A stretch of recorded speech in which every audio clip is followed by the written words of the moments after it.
Hey everybody, this is Arturo from Martina's Studio with a new video.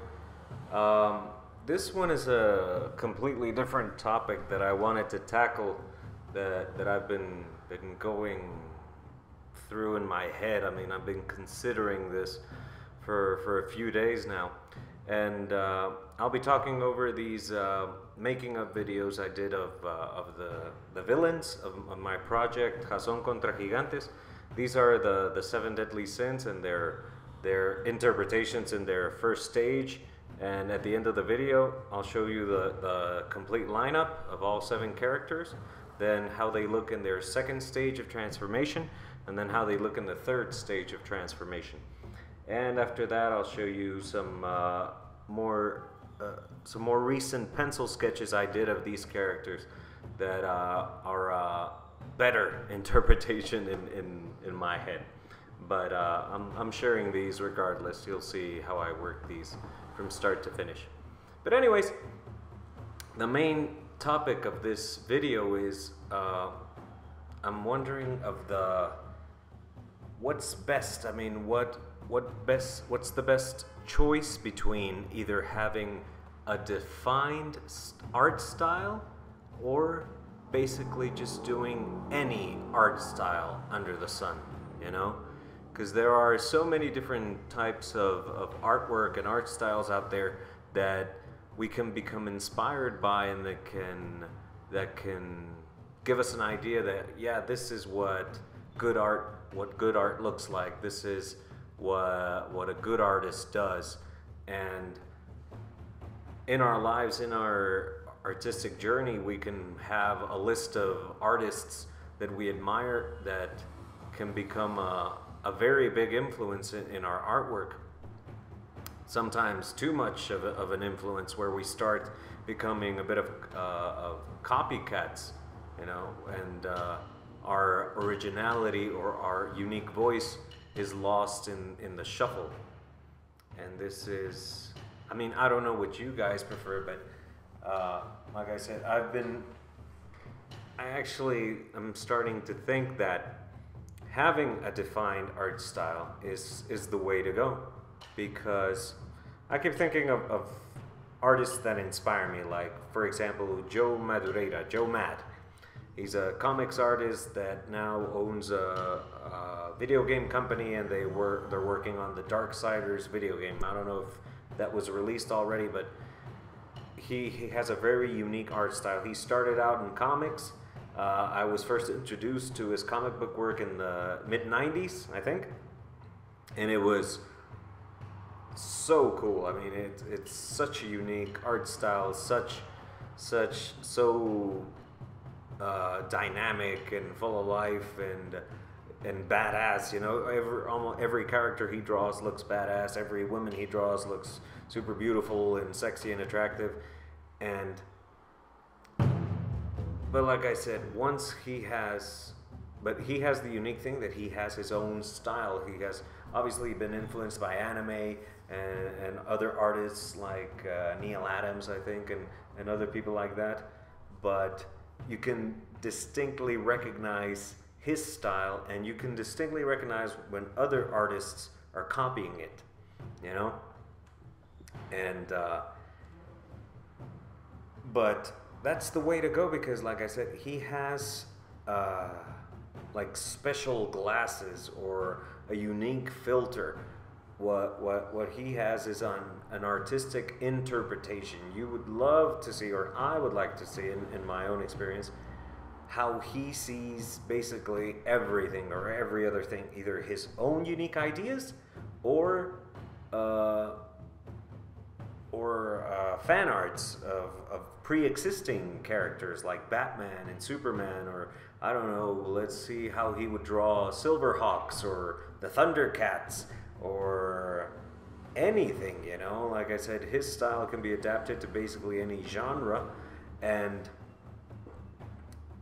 that's the best way to go, I think, because the alternative is basically copying any style under the sun and trying it out. And obviously there are some benefits to that, especially say for example if you work in Disney or something like that where you have to adapt to different art styles per movie. If you can adapt, you're useful. There'll always be work for you, and obviously people can make a career out of that and become very successful. So I mean, and that's what I've done in most of the work that I do. I work through a company called Upwork, and that's where I get 90 to over 90% of my day-to-day work. And sometimes people, when they post up a job, they say, I have this particular art style and I need a character that looks kind of like this. Can you do it? And I'll have a look at it and I'll say, well, yeah, I think I can do it. I mean, it's just like the little engine that could. I'll look at the artwork and I'll say, I could do something like that. I work up a quick sketch, I send it to them. Sometimes they give me the job. A lot of the times they give you the job, sometimes they don't, you know. But you're playing the adaptation game. You're playing this is what I need, can you do it? Oh yeah, I can do that. This is how high I need you to jump, can you do it? Yes, I can. This is the painterly look that I need, can you do it? Yeah. Or sometimes they're trying to copy a particular artist's art style, and I want it to look like a Picasso painting, like a Van Gogh painting, like whoever painting, and you're like, well, yeah, I think I could do that, or I definitely can't do that, or whatever. But like I said, I'm thinking that the direction that I would like to go is to have my specific filter, the way I envision things, keep working at that, you know, and start running different things through that particular filter, you know, define, step away from my artistic influences, study life, study things from life, trees, grass, and put them through the stylized filter.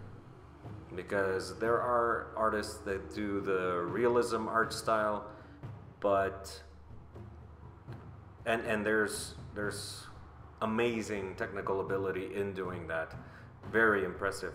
But it's more impressive to me somebody that can show you how they see the world, and you can see how distinct those things are, where a tiger is not necessarily orange, you know, it's green with orange stripes or something like that. And you start thinking about, oh yeah, that's the cat from He-Man, and you're like, then it becomes something distinctive. That's just a quick example, but I'm thinking that's the way to go, you know. I'll try to push it that way. Anyways, this is the lineup of the first stage of the villains. That was greed, gluttony, lust, pride, sloth, envy, and wrath at the end. The usual suspects, right? These were done in Procreate. I tried to do all of them in a particular style. This is their second stage of transformation. They get a little bit bigger as they transform and start to mutate. This guy in particular, Envy, he starts to grow a tail.